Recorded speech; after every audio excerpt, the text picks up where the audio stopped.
I hope you can hear me. Georgia lost to Ole Miss. Actually, they didn't lose to Ole Miss.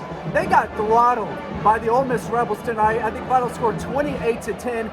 Just an abysmal performance by the Georgia Bulldog offense. I mean, the first two drives were great. Dan Jackson picks off Jackson Dart on the first drive of the game. Georgia answers with a touchdown. They're up 7-0 in the blink of an eye. And then it was all Ole Miss. They answered back with a touchdown at 7-7. And they took off. They took complete control of this football game. And again, we got people rushing the field. I got Ole Miss fans telling me this is the biggest win in program history. The goalposts are gone. They got music blaring everywhere. This is a massive, massive win for Ole Miss, and you got to give them a lot of credit. They played hard. They were the better team. They outcoached Georgia. They outplayed Georgia. Every aspect of the game, offense, defense, special teams, coaching, Ole Miss won. They were the better team by a mile. Georgia's only touchdown was when the offense gave them a short field and they punched it in.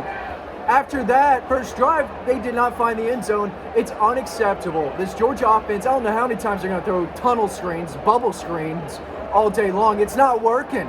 It's not working. Ole Miss was ready for it. They said, we've seen y'all run this play all season long. And I think it worked maybe twice out of the 28 times they ran it tonight.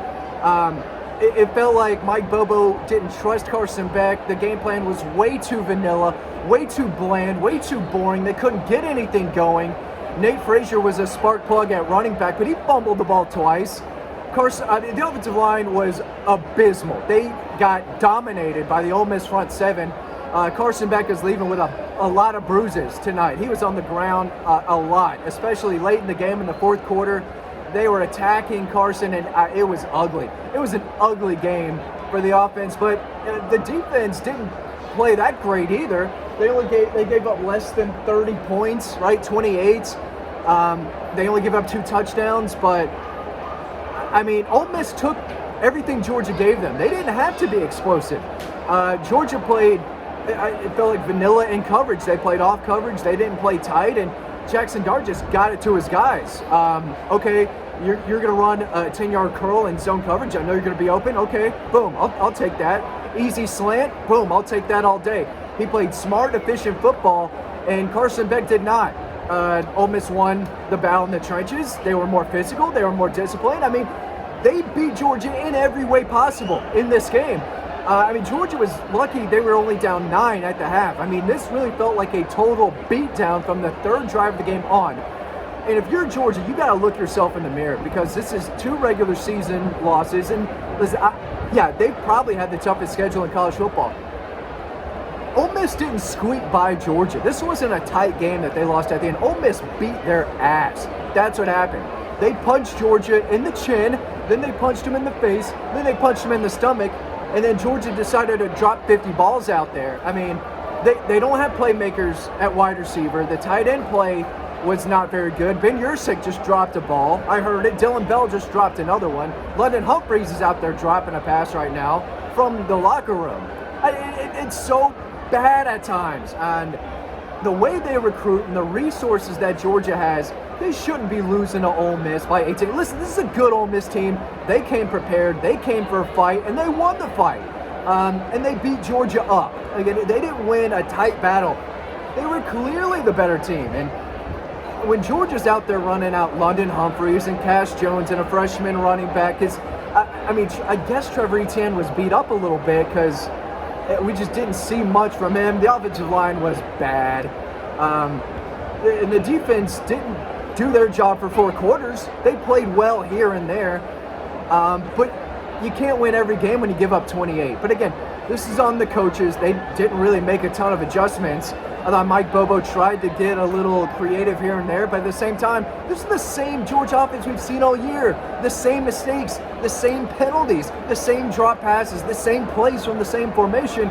And Ole Miss said, thank you. We watch film. We know what you're going to do. We're going to stop it. We're good enough to stop it. We're deep enough. We're talented enough to stop it. So nothing Georgia was doing was jaw-dropping offensively. They didn't create anything. I don't know if they attempted a pass 30 yards down the field. I don't know if they had a successful run that went over 12 yards. at the end of the day, this Georgia team's just not as good. They're not as good as they were last year. They're not as good as they were 2 years ago and 3 years ago. And I think we knew that. But this is just another example of it. This team doesn't have it. And the season's not over. They can still sneak their way into the playoffs. And I had Ole Miss fans out here. They were very nice fans saying, this was massive for us. We think we're in the playoffs now, but y'all still are going to be in it. Georgia's going to be in the playoff. Well, they could absolutely lose to Tennessee next week, and then boom, season's over. And it would be unacceptable. And it's unacceptable to lose this game by 18. It's not unacceptable to lose. If they lost a tight game at the end where they played well and Ole Miss just found a way to be the better team and made just enough plays down the stretch, then this wouldn't be as tough a pill to swallow for Georgia fans. But they got crushed in every aspect of the game, and that's the toughest pill to swallow. But the only way Georgia's going to get better, the only way they're going to improve, is if they swallow that pill. You got to take the pill to get better, right? If you don't take the pill, you're not going to get better. They've got to take that pill, and that's looking themselves in the mirror and saying, hey, we're not really good. We're not really good. And they've got to address it. And if you're the staff, you've got to get better players. Yeah, we could start with players. The coaches need blame too. They've got to get better players. They need better quarterback play. They need receivers who can catch the ball consistently and stretch the field. They need offensive linemen who can pass block better than they did today. It was bad. And again, you got to give Ole Miss credit. They came prepared. They were great. Yeah, can I get 2 minutes? Just work related. I'm not hanging out, I promise. I'm not here having fun on the field. I'm going to wrap it up. You got any thoughts? You want to? No? Okay.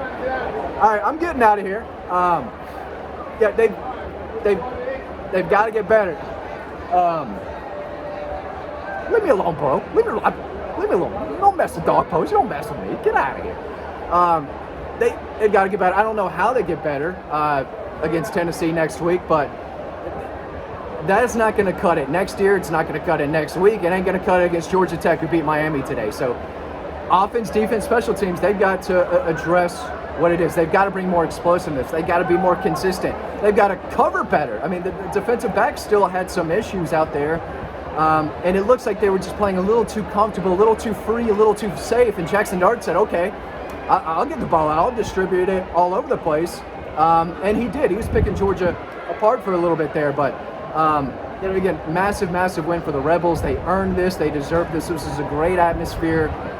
This is what college football is all about. This place was rocking, and they earned it because their team played better. Clearly. And again, Georgia lost to Alabama. They didn't get crushed. They got crushed out here tonight. And I don't know if the Carson Beck experience may be over. I mean, again, they can still get into the playoffs, so it's hard to say that. But this team ain't winning a national title. The way they're playing right now, they've got to get a lot better everywhere. They don't look like a playoff team. They have most of the year. They didn't tonight. And if they want to win a national title, they need better players. They magically need better players because this group isn't going to do it. And I don't mean to just crap on them, but when you lose by 18 points to Ole Miss and you've got 2 regular season losses now and you play to a standard, Georgia put the standard on themselves. They created this standard where we punch teams in the mouth and we want them to quit when they play us. And we're elite, right? You're either elite or you're not. Georgia's not elite. They've got to address getting back to that elite team that we've seen them be for the past 3-4 plus years. Because I don't think they're better than the 2020 Georgia team. I don't think this team's better than the 2019 team. They don't have it. They're not explosive. They're not consistent. They're a good defensive football team that didn't play their best defense today. They really struggled offensively. 10 points, inexcusable. That's so bad. This team should not be scoring just 10 points a game with a veteran quarterback and an offensive line that has been playing together for a while now and veteran receivers who are dropping the ball. It's unacceptable what happened tonight. There's no doubt about it. Georgia fans should be angry. The season, I guess, is still not completely over. And I don't mean to crap on them for 10 minutes, but when you praise Georgia for winning all these games and playing great, you have to sit here and say, hey, there's a lot they could do better. And they played bad.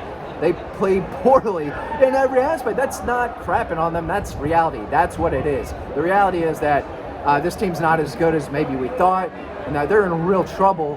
And they've got to have better quarterback play. They need better players next year, because next year is all about improving and winning a national championship, because this team doesn't look like they're going to get that job done. That's just it. Thanks for watching. Really appreciate it. And I'll see you over on the website.